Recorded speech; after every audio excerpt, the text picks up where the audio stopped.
Chapter 26 Echoes of the Alleys. Rigger sat at the tavern table, adjusting his posture on the worn-out chair as his gaze wandered across the dimly lit hall. The portly owner of the establishment, commonly referred to as Picak, seemed perpetually observant. I won't talk about the slave traders yet, Rigger thought, noting that the man was as much a seller of information as he might be a seller of secrets to others. Despite his confidence in his own strength, he knew he couldn't shield all of his subordinates from a potential ambush. Better to keep the conversation safe for now. I'd like to know a little about the world in general. To start, Rigger said, breaking the silence between them. Picak frowned briefly, then shrugged and adjusted himself in his chair. What kind of question is that, kid? The world's the same as always. Adventurers, bandits, kingdoms, and the like. What exactly are you looking to learn? I'll decide the total price for the information after we're done. Rigger had a few questions in mind. His master had told him a lot about the world, but she had also advised him to update his knowledge since everything she'd shared was at least 50 years old. His mother's knowledge was limited to their immediate surroundings. For instance, the 7 great powers. Are they still the same as they were 50 years ago? Any changes? The old man scoffed, crossing his arms. That's a tough one. As far as I know, the only change is that the sword god's been replaced. The new guy's name is Galfarion, and they say he's far superior to the previous one. The rest of the 7 great powers? Quiet as ever. Most of them are missing, anyway. Honestly, I wouldn't put much stock in those random rankings if I were you. Rigger nodded thoughtfully, absorbing the information. Galfarion was the new sword god. Fendrel had left the sword sanctuary over 20 years ago, and he wasn't the sword god at the time. Rigger found himself intrigued to meet this Galfarion someday. And the rulers? What about the kingdom of Azura? Chiron. Picak snorted, clearly unimpressed. Azura's still Azura. Useless nobles stabbing each other in the back for power. The king's the same as 50 years ago, but he's getting old. I'd give him another 10 years before his children start tearing each other apart for the throne. For now, things are stable, though. As for Chiron, I've heard the previous king was overthrown. Bit of a mess, but now his brother rules. They say the new king's got a kid blessed with phenomenal strength. Rigger asked further about the kingdoms of the central continent from north to south. Picak didn't know much about some of them, but had basic knowledge of their rulers and situations. Rigger had to admit the old man was well informed. Or perhaps it was just that he himself knew so little about the world. He made mental notes of these changes. His master had often told him, if you want to understand a kingdom, look to its rulers. This advice, she said, was timeless. And Mealy's? Who's the Pope now? Oh, he's been in charge for quite a while. Harry Grimoire, if memory serves. He's supposedly more progressive, but Mealy's is still the same. Knights with their noses in the air, intolerant as ever. Picak spat on the floor. Rigger nodded. Mealy's was their next destination after Zant. He needed to learn about a noble named Linstar. When he'd asked his master for the name of the boy she spared 50 years ago, who was now hunting her, she could only recall his first name. Is there a noble in Mealy's named Linstar? Oh, that's specific. Yeah, there is. Linstar Joylore, of House Joylore. Mind telling me why you're asking? Picak's curiosity was evident. That's none of your concern. Rigger continued updating himself on Mealy's current authorities and nobility, then shifted the topic to the Demon Continent. Picak didn't know much, but mentioned it was divided into provinces ruled by demon kings. He also shared a saying that drew many powerful warriors to its shores. If you seek power, travel onward. Your destination is the Demon Continent. Journey through its lands. Ascend to Necros Fortress. Before the Demon King. Prove your strength, and you may wish for even greater power. Only then can the power of conquest be yours. Rigger made a mental note to visit this Necros Fortress someday, though he had more immediate priorities. And what about the beast-folk swordsman who became the Sword King? Know anything about him? Picak raised an eyebrow, surprised by the question. Ah, you mean Ghislaine Didoldia, the Black Wolf? A formidable woman. They say she's the first of her kind to claim that title in a long time. Rigger froze momentarily, digesting the revelation. He'd heard many stories about Ghislaine Didoldia, most of them unflattering within his tribe. Still, He sympathized with her struggles, knowing she likely didn't have the advantage of reincarnation and had to face her instincts head-on as a child. The daughter of Gustav makes sense, he murmured, recalling the theory that stronger instincts in childhood often indicated greater talent. I need to meet her someday, he thought. At 9 years old, Rigger could already feel his instincts growing stronger daily. For now, he managed them well, but he doubted reaching the saint rank alone would suffice. Ghislaine, as a sword king, might be able to help. Do you know where she is now? Pycak shook his head. No idea. Last I heard, she was part of an S-rank adventurer group called the Black Wolf Fangs, but I don't know her current whereabouts. Rigger felt slightly disappointed and shifted the focus of the conversation. Tell me about the trade in magic items. Who produces them? Who sells them? Things like that? Pycak scratched his scruffy beard thoughtfully. Azura dominates most of the trade, but the dwarves have their specialty shops for magical weapons and items, mainly in the northern mountain regions and here in Mealy's. Besides them, the halflings are the real experts in magical tools. In this city, there's a decent shop near the main market. Nothing too impressive, but you might find some interesting items there from time to time. Rigger made a mental note to check out the shop later. The conversation continued for a while, with Rigger absorbing information about adventurer guilds, caravan routes, and rumors of dangerous zones in the region. He smoothly transitioned into asking about criminal factions in the city and in Mealy's, careful not to reveal his true interest. He managed to gather a few names, though nothing immediately actionable. Finally, he thanked the tavern keeper and paid 2 Mealy's gold coins. Pycak explained that most of what Rigger asked was common knowledge, with only a few pieces of exclusive information. Returning to the inn, Rigger found that the other 26 warriors had already arrived and passed through the entrance without much scrutiny. Gathering Taze, Kidder, Idar, and another warrior, whom he considered a secondary leader of the group, Rigger began a strategy meeting. The others would stay on standby while he shared his observations. Some people in this city seem indifferent to us, but others clearly aren't. He unfolded a map on the table, pointing at the marked locations. 2 adventurers tried to kidnap me, but I managed to get some information from them. Tomorrow, the 5 of us will explore some of these areas. No deep investigations or suspicious behavior. Our goal is to stay unnoticed while gathering visual and sensory information. The dominant underworld group in this area seems to be called the Black Troll. Kidder scratched his chin, studying the map. And the rest? They'll remain here, prepared for combat. Rigger paused, looking at Taze. Stay alert. 2 men have already tried to attack me. Likely because I looked like an easy target as a child, but it shows hostility. Idar is human and won't have that problem. And Kidder has the look of an experienced warrior, which should make them hesitate. Taze nodded, his expression serious. Understood. Our main goal is to identify the primary base, correct? Exactly, Kidder interjected, crossing his arms. That's why, if you find any slave outposts that aren't the main base, don't interfere. This goes for you too, Chief. Stick to the plan. The group spent some time discussing strategies before Rigger finally dismissed them. Later, alone in his room, Rigger began training his magical control, focusing on water magic. He conjured physical barriers to drain his mana, which also served as practice for his slightly weaker barrier magic. His mana reserves were already incredible. He hadn't met anyone with more mana than him so far. He suspected he had surpassed some sort of threshold recently, potentially reaching the god level in mana capacity. However, he wouldn't exhaust it entirely during this mission. It would be too risky. At least he didn't expect this operation to last long. As he worked, his thoughts wandered. We can't linger here too long. The longer we stay, the greater the chance of being noticed. Determined to wrap up the preparations in the coming days, Rigger concluded his training and rested, already planning the next day's actions. The next day arrived. Rigger and his small group set out early. The plan was simple. Explore the marked points on the map, avoid drawing attention, and gather as much information as possible.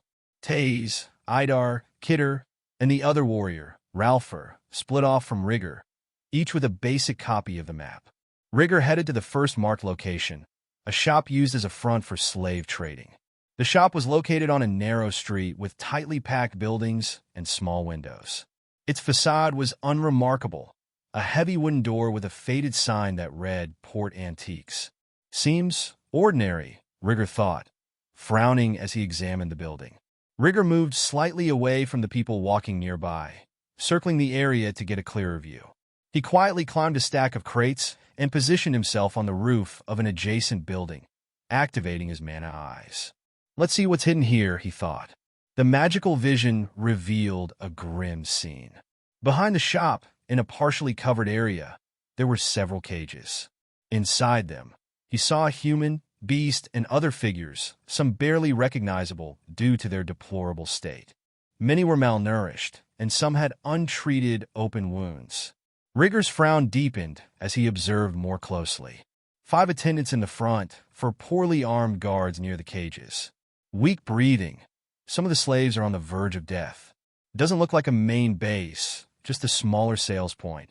He continued observing, looking for any sign of a subterranean entrance or anything unusual, but nothing stood out. After some time, he noted the entrances, the number of guards, and the conditions of the slaves before returning to the streets. It's exactly what it seems, a small sales point. Nothing underground, just a stockpile of slaves in the back, Rigger thought, scanning the surroundings before moving on. He blended into the bustling crowd, leaving the area. The next location on the map was in a quieter part of the city. When he arrived, Rigger noticed this point seemed even smaller than the previous one. A small, run-down house with heavy curtains covering the windows.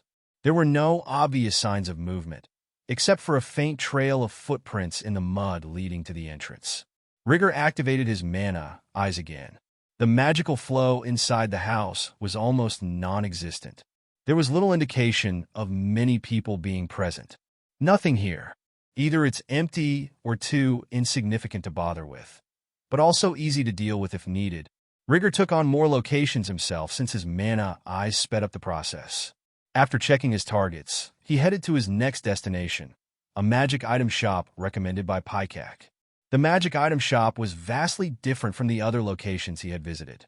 Its facade was inviting, with a polished wooden door and display windows filled with gleaming artifacts and enchanted stones. When Rigger entered, the scent of burned wood and dried herbs filled the air, creating a mystical atmosphere. Behind the counter, a thin man with graying hair was busy adjusting a pendant on a chain. He glanced briefly at Rigger, but paid him little attention. With his mana eyes still active, Rigger quickly realized the shop was more than it seemed. Many items bore traces of advanced enchantments, and some artifacts emitted an energy unlike anything he had seen before. Interesting. Definitely something here worth a closer look, he thought. He picked up a small blue magical stone from a shelf and studied it for a moment. The magic within it felt unstable yet powerful. Returning the stone to the shelf, he took a final look around before leaving. He decided he would revisit the shop when leaving the city once he had more time. When Rigger finally returned to the inn, he was met with an unexpected sight. Upon entering his room, he found a young dwarf boy, dirty and frightened, huddled in a corner. The boy held his knees to his chest, wide-eyed and watching Rigger warily. Tay stood beside the boy, looking slightly uneasy. He asked for help, Taze explained, raising his hands as if to fend off reprimand. He was running from someone, and there wasn't anyone else around. I thought he might be useful. Rigger approached slowly, his stern expression softening slightly. All right, if no one saw him, you did the right thing. He crouched down to the boy's level, who recoiled slightly. The boy had short red hair and looked around 4 or 5 years old. There's no need to be afraid. We're here to help, Rigger said calmly. Chapter 27 Rufus. Rigger looked at the young dwarf in front of him. The boy still appeared shaken, his face covered in soot, and his gaze hesitant, as if he wasn't sure where he was or who he could trust. Rigger decided to earn his trust first. He crouched down to the boy's level and tried to smile, attempting to appear friendly and harmless, but it ended up looking a bit awkward. Hey, it's all right now. You're safe. Rigger's voice was calm, but carried an undertone of firmness. What's your name? The boy hesitated, his eyes diverting for a moment before answering. almost in a whisper. I don't have a name yet. Rigger raised an eyebrow, surprised. No name? That's right, dwarves only get names at 7 years old. The boy nodded nervously. Rigger slowly nodded. He had heard about dwarven traditions in his lessons with his mentor, but had never encountered a young dwarf to confirm it firsthand. I see. But tell me, little one, what happened to you? And how did you escape that place? The boy took a deep breath, still reluctant, but began to speak. It was with the help of a man who works there. One of the bosses. They called him Twin. Rigger tilted his head, intrigued. Twin? Yes, the boy replied, his eyes filling with a mix of fear and hope. He wasn't any different from the others, but last night he came to me and took me to a place, a hidden sewer pipe behind one of the warehouses. He told me to cross to the other side and find someone with... He hesitated, looking at Rigger with curiosity. Animal ears. Rigger was intrigued, even a little cautious. Did this twin send him to look for them because he knew who they were? Or did he think they would help the boy? And that's what you did? When you got to the other side, did you find Taze? The boy nodded slowly. Yes, I did what he said. When I saw the man with the ears, I asked for help. He brought me here. Rigger was silent for a moment, processing the information. A trafficker who helped slaves escape? That seemed contradictory. There was definitely more to this. He needed to speak with this man first. He looked at the boy again, this time more seriously. Do you think you would recognize this man, Twin, if you saw him again? The boy bit his lip, hesitating, but finally nodded. I think so. Rigger nodded back, his mind already formulating the next steps. Then I need you to help me identify him. This could be the key to saving others like you. The boy's eyes widened, and he took a step back. I don't know. What if they catch me again? Rigger placed a firm but comforting hand on his head. I won't let that happen. Don't worry, I'm very strong. The boy looked at him for a moment, as if deciding whether he could trust the promise. Finally, he gave a small nod. Rigger stood up and looked at Taze, who had been nearby, watching the interaction. Taze, write down everything I say. Taze nodded, quickly grabbing a piece of parchment and a quill. Meanwhile, Rigger began to describe the results of his investigations that day. He described all the points he had investigated, the guards, the layout of the place, the number of employees, and all kinds of details. He paused, allowing Taze to keep up with his words. Then he continued, if the boy is telling the truth, then this twin might be our best chance to capture someone from the higher ranks, that is, unless he himself is one of them. He seems to have access to the facilities and a motivation to help. We need to find out more about him. Kidder, who had approached during the explanation, crossed his arms and looked at Rigger. What's the plan? It's simpler than we thought at first. Most of these places only have advanced warriors at best. The smaller ones only have weak guards. Maybe the leader of this group is a saint-level warrior, but it won't go beyond that. Kidder laughed and replied, Of course, you're the anomaly here. It's not strange that there's just one saint. Rigger smiled. Since that's the case, let's just capture a higher-ranked person who knows where their main base is and the whereabouts of most of the members, and interrogate him. After that, I'll invade and kill them all, with some of you making sure no one escapes. The others will attack other bases. Taze will lead one group, and you will lead another. Idar will come with me. Rigger thought for a moment. Rigger looked at Kidder and Taze with determination. Gather the information I've given with everything the other warriors have gathered so far. Let everyone know. I want them ready to act as soon as we have something solid. Kidder nodded, his expression serious. And you? Rigger looked at the young dwarf, who still seemed nervous but determined to help. I'll go with him. We're going to identify this trafficker and have a conversation with him. Kidder gave a small, approving smile. Understood. Let's prepare. Taze continued organizing the information they had gathered. After a few minutes, Rigger checked to make sure everything was recorded before giving his final instructions. Taze, finish organizing everything and then share it with the others and Idar when he arrives. I want everyone to be aware of your group and your targets tomorrow. Taze nodded without hesitation. Yes, boss. Rigger then turned to the young dwarf, kneeling again to be at his level. Are you ready for this? The boy hesitated for a moment before nodding, his small fist clenched at his side. Despite his fear, There was a spark of courage in his eyes. Rigger smiled. Good. Let's go then. He stood up, signaling for the boy to follow him as they prepared to leave in search of the trafficker named Twin. The sun was already setting, and the city was gradually growing darker. As they walked through the streets, Rigger took the opportunity to ask the little dwarf some questions. He wanted to get to know him better, and perhaps, with that, ease some of the tension in the boy. So, tell me, what do you like? Rigger asked casually, glancing at him briefly. The boy hesitated for a moment, seeming surprised by the question. What do I like? I think I like high places. Rigger raised his eyebrows, intrigued. High places? Yes. I used to live in the mountain ranges. From up there, everything looked so small. It was peaceful, and we were close to the sky. There was nostalgia and sadness in the boy's voice, and Rigger felt the weight of what he was saying. It seemed more than just a preference for landscapes. It was a memory of a place he'd probably never see again. That must have been an amazing place to live, Rigger commented, trying to keep the conversation light. The boy nodded, but his expression soon changed, becoming more somber. But we had to travel to visit my father's friends? Rigger gently asked, as he believed it was good to share these kinds of things. What happened? The boy took a deep breath, as if he needed to gather strength to speak. We were traveling on the Sword Road, my parents and we were attacked by bandits. Rigger looked at him attentively, noticing the effort the boy made to continue speaking. I only remember there were many of them. They surrounded us. My parents tried to fight, but... His voice faltered for a moment. They killed them. They told me it was my parents' fault for resisting, and that now I would be an orphan slave. Rigger sympathized with the boy. This was one of the main reasons he had trained and fought so hard since arriving in this world. The fate of becoming a slave was worse than death for him, and the best way to avoid it was by being strong. They threw me into a cart with other kids and brought me here. The silence between them was heavy. Rigger knew that nothing he said would erase the boy's pain. Still, he placed a comforting hand on his shoulder. Your parents were brave. They did what was right, even knowing the cost.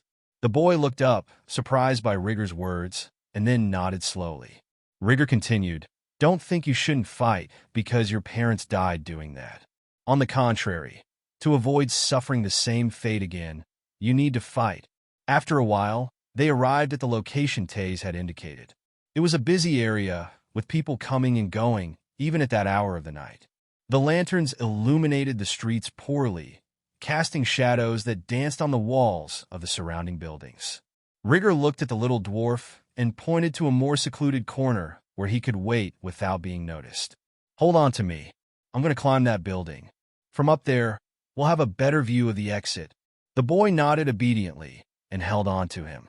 Rigger, with agile movements, climbed the building and reached the roof. From up there, he had a clear view of the entrance and exit of the establishment. He looked down, seeing the boy watching him with curiosity. Stay alert.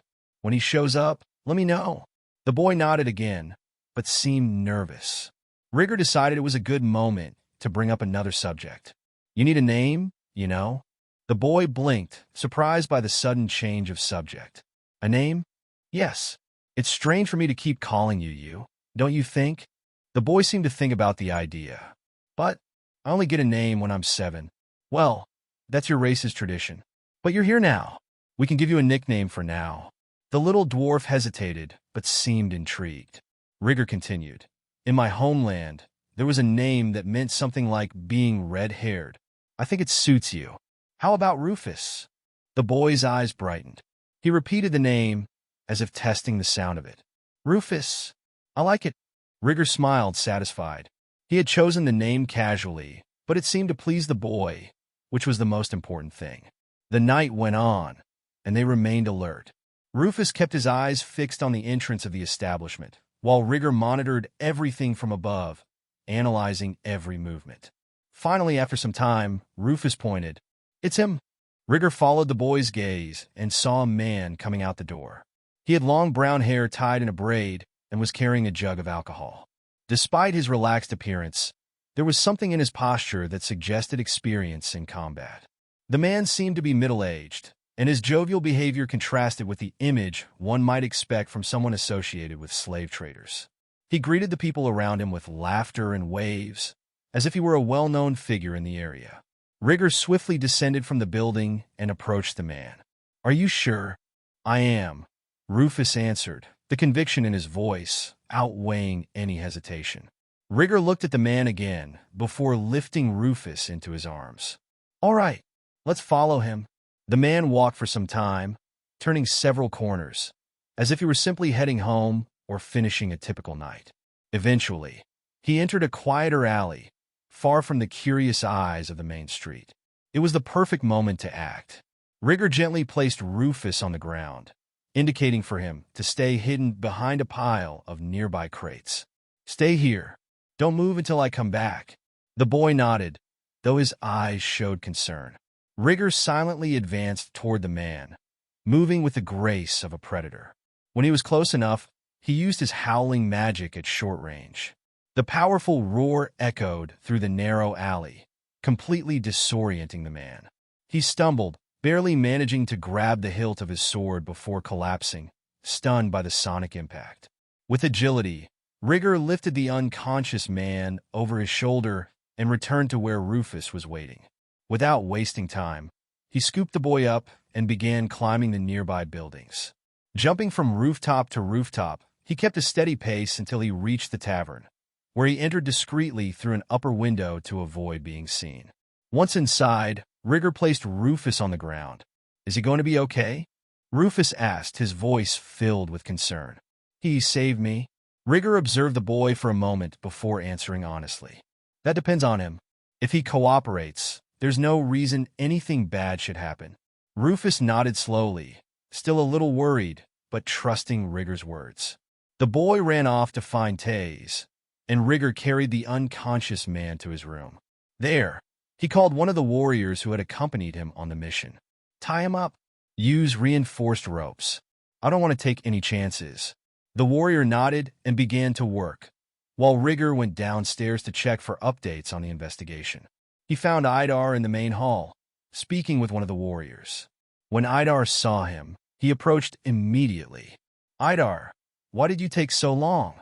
Rigger called out. "I was posing as a traveler at the guild and managed to gather some information." "All right, let's talk inside." They headed back to the rooms. "Okay, what do you have?" Rigger asked. Idar replied, "I asked some subtle questions about which organization was behind the slave trade in the city. Apparently, their main base is a little outside the city, but not too far, and it's named after their leader, who is called the Black Troll." Rigger crossed his arms, absorbing the information. "Great work. This will save us some time. Did you find out anything about him?" Idar thought for a moment. "I think he's from a demon race, and he doesn't practice any of the 3 sword styles. He seems to use an axe to fight, and of course, he's known to be really strong." He continued, "But it seems like someone else showed up recently. I couldn't get any information about the new guy, but they seem to treat him with respect." Rigger nodded, already formulating strategies in his mind. "All right, we'll discuss this more later. Call Kidder. I've captured the man who freed the dwarf boy. I want to interrogate him." Idar didn't waste any time and went to find Kidder, while Rigger returned to the room where the man was being held. A few minutes later, Kidder arrived, entering the room with his imposing presence. Now, only the 3 of them remained: Rigger, Kidder, and the captured man. Rigger approached the man and shook him lightly until he began to stir. The man's eyes blinked several times before finally focusing on Rigger and Kidder. He tried to move, but the tightly bound ropes kept him in place. "What? Where am I? Who are you?" he asked, confusion clear in his voice. Rigger leaned in, crossing his arms as he looked directly at the man. "Just travelers. We hope you can help us clear up a few questions." The man blinked again, still dazed, but the tension in the air made it clear he didn't have much choice. Chapter 28: Double Standards. The room was filled with a suffocating tension. Yin, bound to a chair with reinforced ropes, was sweating profusely. His eyes, though full of fear, carried a faint glint of hesitant defiance, as if he were still trying to find a way out of the situation. Rigger stood before him, arms crossed, while Kidder silently observed from the side, his hands resting on the hilt of his long sword. "Let's start with the simplest," Rigger began, his voice firm. "Who are you, and why did you save the dwarf boy?" Yin took a deep breath, looking away, but Rigger didn't leave room for hesitation. He stretched out his hand, using a controlled fire magic to burn his fingers little by little, making screams echo through the room. Then, a healing light cured the burn, making the entire nightmare feel like a dream. As you can see, this can last a long time or a short time. I'd cooperate if I were you. I have plenty of mana to burn.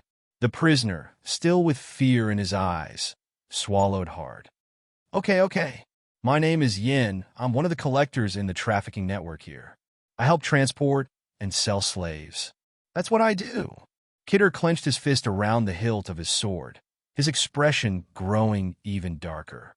"So you admit to being a slave trader?" Yin shrank back but continued. "Yes, as for why I saved the boy. I save some of them from time to time, especially little children. I try to help when I see someone's fate is worse than death." "Explain that," Rigger ordered, narrowing his eyes. The man took a deep breath, fighting the panic. "The dwarf boy.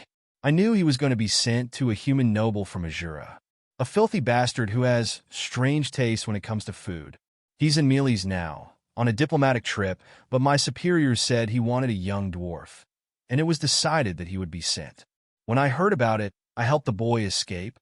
Rigger felt extremely disgusted and repulsed when he heard what Rufus's fate would have been, as he had sympathized with the boy. He wondered how such scum managed to stay alive and prosper. He narrowed his eyes, evaluating Yan's words. "And you thought handing him over to us was a convenient solution? I heard warriors from the beast race had recently arrived in the city." Yin blurted out, his voice tinged with desperation. "I thought you might be able to protect the boy. I didn't have many quick options, did I? It was that, or let him die a horrible death." Rigger fell silent, his piercing gaze fixed on Yin, analyzing every detail of his expression. He could hear his heartbeat, and his physical reactions told him that he was probably not lying. After a few seconds, he turned to Kidder. "What do you think of this?" Kidder seemed as furious as he was, but also concerned. He shook his head slowly. "If he's telling the truth, then the organization already knows we're here. That's worrying." "It's true," Rigger murmured before turning back to Yin. "What else does your organization know about us?" Yin lifted his head, sweat running down his face. "They know you're about 30, and that there's a beast boy among you who seems to be dangerous. They say he seems very strong and carries a special sword." Rigger paused for a moment. He knew that, even without meaning to, his presence drew attention. He hadn't expected to remain completely hidden, but it was good that they didn't even suspect his intentions for now. "That's not a problem," Kidder said. Rigger nodded but kept his focus on Yin. "And what about your superiors? Where are they now?" "Their main base is outside the city center," Yin began, speaking more quickly now. "And each larger branch has a secondary leader." Rigger analyzed the situation. These were all pieces of information he already knew, but someone from the inside would certainly have knowledge of all the details about the bases and their inner workings, as well as their participants. Yin began to panic when he saw Rigger's calm demeanor. "I'll tell you everything I know. Please, let me live. I did what I could to help the boy." "You think that absolves you?" Kidder growled, his voice low and threatening. "How many lives have you destroyed before you decided it was worth helping one or two?" I had no choice," Yin retorted, his voice trembling. "It's the system. Either you work for them, or you get crushed. I was born into this, and I have a family to take care of." "Spare me your excuses. Everyone has a choice at some point," Rigger interrupted, his voice firm and authoritative. He leaned in closer to Yin, locking eyes with him. "You have two options now, Yin. And pay close attention, because this is your only chance to leave here alive." The prisoner blinked, fear paralyzing his body. "You can choose to give us all the information we want and stay alive," Rigger continued. "I'll cut off your dominant arm, and you will become a slave to the Iron Legion, serving under its command until I decide it's enough. Keep in mind that it might never be enough." "And the other option?" Yin asked, his voice barely escaping his dry lips. "The other option," Rigger replied coldly, is to tell us everything you know, right now, and accept a quick death, courtesy of you having saved the dwarf. Choose. Yin was silent for a moment, his eyes rapidly shifting between Rigger and Kidder. He knew there was nowhere to run. Finally, he lowered his head, defeated. I'll help you. I'll do whatever it takes. Please, let me live. Rigger stepped back, crossing his arms. We'll see if you're useful, Yin. If you try to deceive me or escape, your punishment will be worse than death. Do you understand? Yes. Yes, I understand. Yin responded desperately, shaking his head. Good, Rigger said. Now, tell us more about the leader of the branch. We want to know everything before we make our move. Yin began providing more detailed information about the organization's basis. After some time, he said something that caught their attention. The leader of the branch I worked for is the brother of the Black Troll, Yin revealed, his voice low, almost as if afraid of being overheard by invisible ears. He knows much more than I do about the organization's operations. I only handle transport and logistics. Rigger leaned in, analyzing every word. The name of the Black Troll was already familiar, but learning that there was a family connection with a subordinate in an important position was valuable information. He turned to Kidder, who listened in silence, his penetrating gaze making it clear that he was absorbing every detail. Kidder, I want you to interrogate him thoroughly about all the organization's bases. Routes, schedules, the number of people involved, their methods. Nothing should be overlooked, Rigger ordered. Kidder nodded firmly. Consider it done. In the meantime, Rigger turned to Yin, draw a map of the branch you worked for. I want to know every detail. The entrances, exits, guard positions, and where your boss is located. Yin swallowed hard but began working. His hand trembled slightly as he drew, but he did his best to create a clear and detailed sketch. Rigger watched his progress for a moment before stepping back. He needed to organize the next steps. After receiving the map, he would make the next move. I'll go there, Rigger declared. I need more complete answers about the organization's strongest members. Yin doesn't know enough about that. Yin looked at him with a mix of fear and relief. The man knew his life was still at risk, but for now, it seemed he had escaped the worst. Before leaving, Rigger went to Taze. He found him training his control over Earth magic. Taze, prepare everyone to act before dawn tomorrow, he instructed. Taze frowned. Do we have something planned? I'm working on it. Make sure everyone is ready to leave on my command. Understood, Taze replied, immediately adopting a more serious tone. With that settled, Rigger left the tavern and stepped out into the dark streets of the city. As he walked, his mind began to fill with thoughts. He reflected on his decision to spare Yin. There were many factors involved, but the main one was the impact it would have on Rufus. He had truly liked the little dwarf and knew that if he killed the man who had saved him, it might break the boy's trust. But that wasn't all. He also saw this decision as a test for this world as a whole. Rigger remembered his mother's words, which she always told him. Even in the midst of darkness, there would be good people. Words that contrasted with what his father taught him, that anyone who harmed the tribe was an enemy. Verdia, Rigger's master, on the other hand, believed that everything depended on circumstances and perspective. She believed that everyone could change. She considered herself an example of this, saying she had been very different in her youth.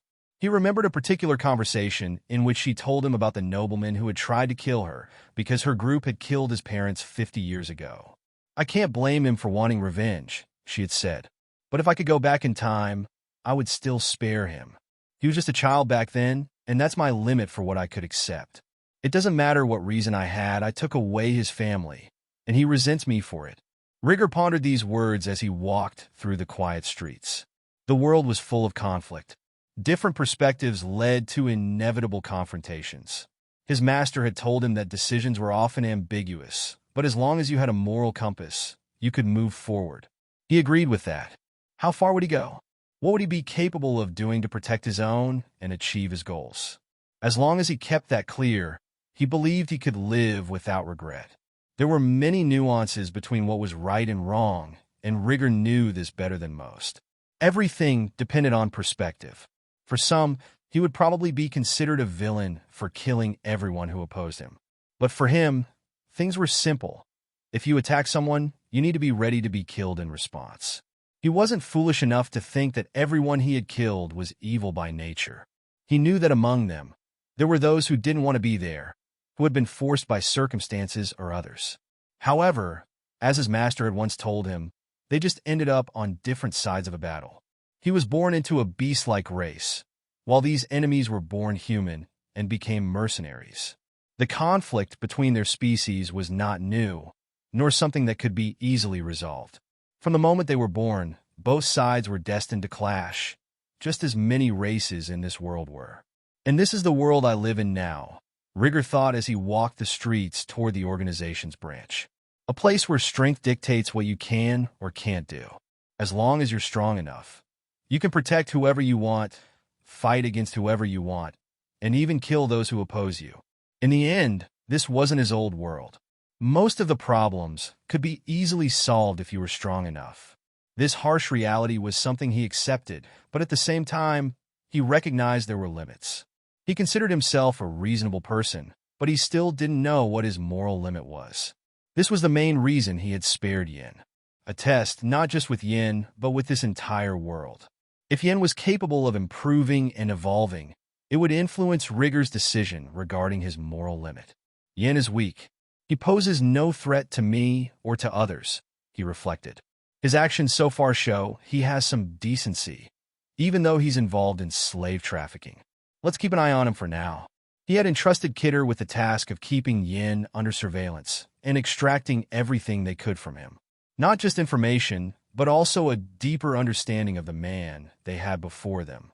As he walked through the dark streets, his mind continued to dive into the layers of his own thoughts.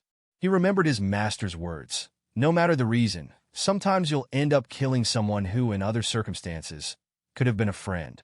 There's no absolute right or wrong, just different points of view. What matters is knowing how far you're willing to go and understanding your own limits. If Yin really changes, it will mean something. If he doesn't change, he'll eventually pay the price, he thought. If Yin knew the weight that his subsequent actions would bring to the world, he would surely have collapsed mentally under the responsibility. Rigger thought, in the meantime, I'll see this brother of the Black Troll. I want more complete answers. It's never too much to be cautious. Finally, he reached his destination, the branch of the organization. The building was discreet, almost invisible among the chaotic architecture of the city. But the signs were there for those who knew what to look for. Disguised guards, strange movements, and an air of danger surrounding the place. Rigger stopped for a moment, adjusting his posture and preparing for what lay ahead. He knew he was entering hostile territory, but his strength dispelled any hesitation in his steps. Yan's fate and the actions of everyone involved were yet to be decided. But Rigger had one thing clear in his mind. He would continue following his own path, climbing higher and higher, protecting those he considered dear. With this thought, he advanced into the branch's interior.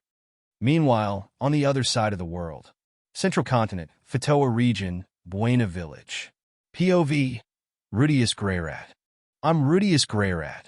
At 6 years old, my life has been, well, very different from what I imagined it would be. After reincarnating into a new world when I died being run over by a truck, I decided I would take this new chance seriously. After all, I didn't do too well in my past life, being an NET at 34 years old. My parents in this world are Zenith and Paul, and we have a maid named Lilia. When I learned how to read, I set out to learn magic, something that every reincarnated person would want, and I ended up having some talent for it. Thanks to that, I got the best teacher I could ask for, Roxy Magurdia. Her sacred treasure was still there, hidden in a chest in my room, which was comforting. Well, thanks to her, I became a water saint at 5 years old. It seemed like a big deal from her reaction, but I can't get arrogant. After all, I had the advantage of being reincarnated. My talent might just be slightly better than others. She also helped me heal my trauma, and now I can leave home without fear, which really meant a lot to me. Little by little, I'm adapting, and I made a friend, Sylphie, who's a girl from our village. She has green hair and a sweet, but also very courageous, personality. She's really cute, and since I started teaching her magic, our friendship has grown quickly. Recently, something big happened. My mom, Zenith, revealed that she was pregnant again. I was happy to know I'd have a little brother or sister. Sylphie and I continue our training and play. With her around, things seem easier. Life is still unpredictable, but I know I can count on her. Now, with my mom pregnant and a promising future ahead, I feel like I have something important to protect. What will the future hold for us? A month later, a new problem emerged. The maid Lilia was found to be pregnant, and the father was Paul. Chapter 29, The Legion's First March. The dawn was silent. Rigger moved like a predator among the shadows, his footsteps leaving no trace. He had memorized the locations on the map drawn by Yin, following the least guarded path to infiltrate the branch. The city still slept, and darkness was his greatest ally, his heightened senses alerting him to any nearby presence. Observing the main building of the branch, Rigger noticed 2 guards stationed at the front entrance. They spoke in hushed tones, but he didn't bother trying to listen. Confronting them directly would alert the others. He scanned the structure until his gaze landed on a partially open window on the upper floor. With a swift leap, he used wind magic to propel himself upward, gripping the windowsill with precision. Pulling himself up silently, he slipped inside. The room was dimly lit, carrying the faint smell of mildew and candle smoke. Rigger landed lightly on the floor. He glided down the narrow hallway, guided by the faint glow of light at the corridor's end. Upon reaching the room marked as the chief's office, he paused and listened. The sound of a pen scratching against paper and steady breathing confirmed the presence of someone inside. Rigger approached carefully, as silent as a wolf. Inside, a demon-like man sat at a desk, engrossed in his writings. The figure's skin was dark gray, nearly black, with 2 short horns curving back from his forehead. The flickering candlelight partially illuminated his face, revealing a focused expression and narrow eyes. He was so absorbed in his task that he didn't notice the blue blade of Rigger's sword pressed against his throat. "If you resist, you die," Rigger murmured, his voice firm and as sharp as his blade. "If you call for help, you die. If you fail to answer any question I ask, you die. Understood?" The man swallowed hard, his gaze fixed on the glowing blue sword reflecting in the candlelight. "Why, yes," he stammered, sweat beading on his forehead. Rigger studied him for a moment before continuing. "What is the strength of your brother, the Black Troll, and who are the strongest in this organization besides him?" The man hesitated, but, feeling the increased pressure of the blade, began speaking quickly. "My brother, he's strong, very strong. He recently defeated a North Saint who joined us. It was a tough fight, but he won. I'd say he's on that level." Rigger narrowed his eyes. It was what he expected regarding the Black Troll's strength, but this North Saint was new information. "And the others?" The man continued. "Our organization has about 50 advanced-level warriors spread throughout the city, with more than half stationed at the main base. But most of them aren't loyal. They're here for the money, nothing else. Still, they're experienced and well-trained. Tell me more about this North Saint," Rigger commanded. The man exhaled shakily, trying to steady his nerves. "His name is Gallus Cleaner. He arrived recently with a proposal. He suggested we launch an operation to capture a large number of beast slaves. He learned about our recent failure and brought news that the sacred beast was born a few years ago. He believes that if we don't act quickly, a new military force among the beast races, called the Iron Legion, will make future attacks much more difficult." Hearing this, Rigger's eyes narrowed. The Iron Legion is already becoming a problem for them. "That's good, but it also means we need to act quickly. What special abilities does your race have?" Rigger asked. "We possess significant physical strength," the man replied, "but nothing beyond that. We have no unique magic or anything like that." Rigger remained silent for a moment, weighing the man's words. He didn't sense any lies, but caution was always warranted. "Where are the organization's records?" The man swallowed hard again and pointed to a cabinet in the corner of the room. "Over there. All the names, routes, and operations of this branch are in that cabinet." Without lowering his guard, Rigger extended a hand, summoning a light gust of wind that opened the cabinet door. As it swung open, a trap was triggered. A hidden arrow shot out, narrowly missing them. The sudden movement surprised Rigger for a fraction of a second, but his reflexes quickly kicked in. That brief distraction was enough for the demon-like man to make his move. He drew a short sword hidden beneath the desk and lunged toward Rigger's heart. But before the blade could even come close, the man's world flipped, literally.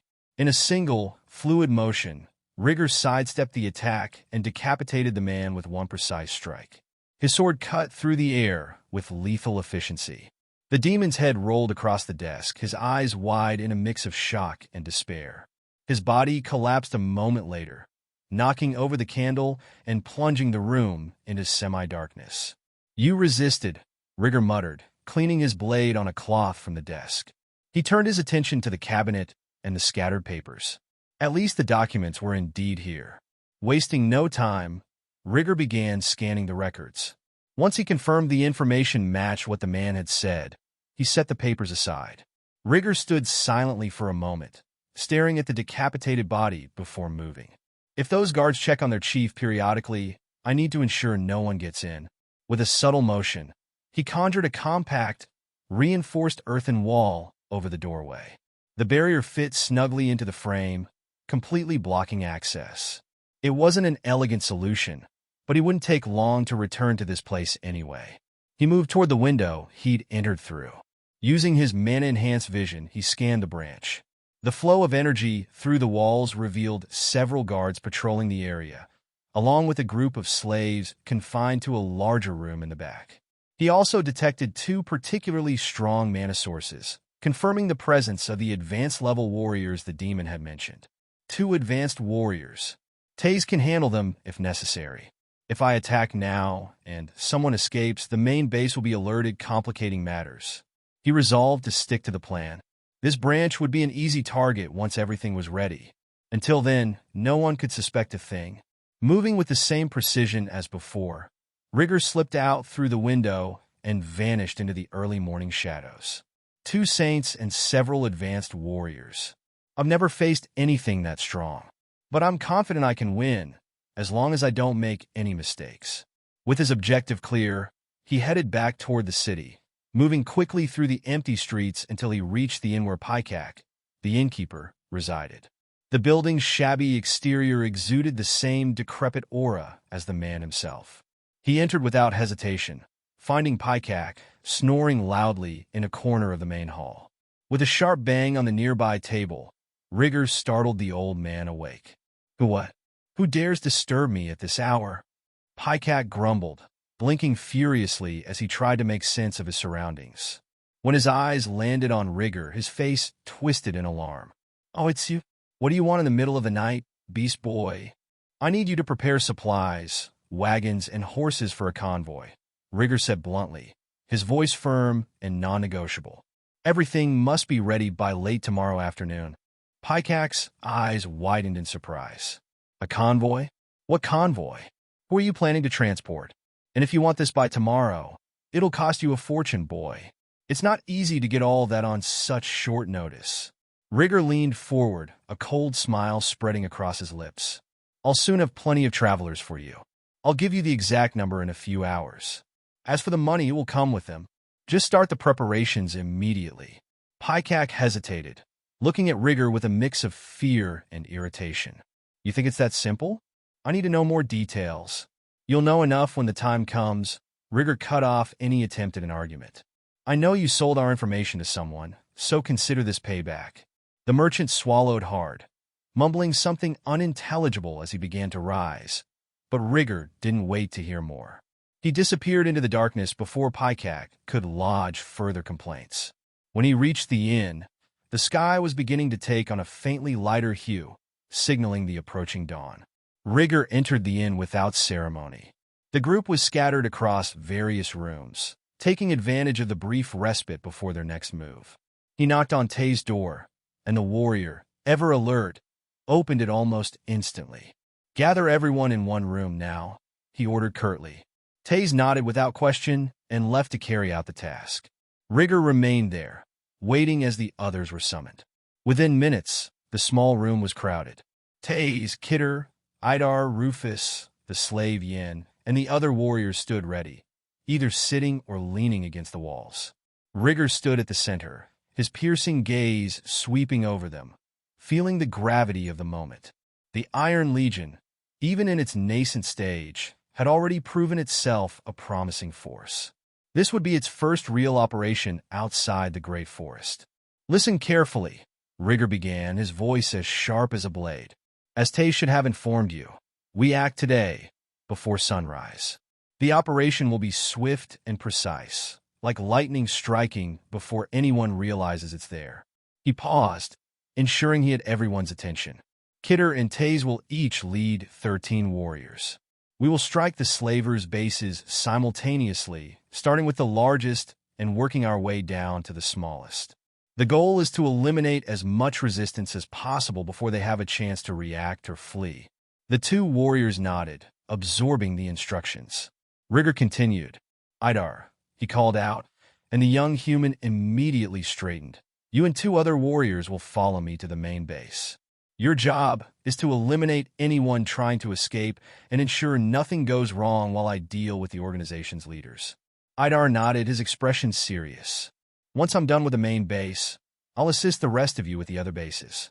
Kill anyone who resists or attempts to flee. If some escape, it doesn't matter." He smirked slightly. "In fact, it's those fugitives who will spread the news of what happened." The warrior's eyes gleamed with a mixture of excitement and nervous energy. Rufus, the young dwarf they had rescued, sat in a corner, listening intently. Rigger turned his attention to him. "Rufus," he called, and the boy immediately sat up straighter. "You'll go with Idar. Follow his orders and observe. Learn as much as you can." Rufus nodded vigorously, masking his anxiety with determination. Rigger then addressed Yen, standing near Kidder with a cautious expression. "And you," Rigger began, his voice as unyielding as stone, "will accompany me to the main base." Yan's face turned pale, but he dared not object. Rigger stepped closer to him, stopping mere inches away. In one swift motion, his sword ignited into a blazing blade, slicing off Yan's left arm. The wound was instantly cauterized by the heat of the magic, but the man screamed in agony, collapsing to his knees. "What you do from now on will determine your future," Rigger declared, his gaze piercing. Rufus looked at the man with a hint of pity. The room fell silent except for Yan's labored breathing. Rigger turned back to the group, his harsh demeanor softening slightly as he surveyed their determined faces. "This is the Iron Legion's first step beyond the Great Forest," he said, his voice firm yet tinged with emotion. "Each of you will be a part of this. What we do today, I hope, will be remembered as the beginning of something greater." The warriors nodded, their eyes alight with renewed resolve. Rigger stepped back, satisfied with their energy. "Be swift, be lethal," he continued. "As for the slaves, offer them 2 choices, regardless of their race. Return to their homes or join the Iron Legion. Don't force anyone, but make it clear they owe us a debt." He raised his voice. "Questions?" A chorus of voices replied, "No, Chief." Rigger smirked, pleased by their spirit. "Then we're ready. We strike before the first light of dawn. Show the world who we are. Show them what we're capable of." With that, he turned and left the room, leaving the group in a fervent silence. The Iron Legion was about to take its first major step, and Rigger was certain it would be one the world would never forget.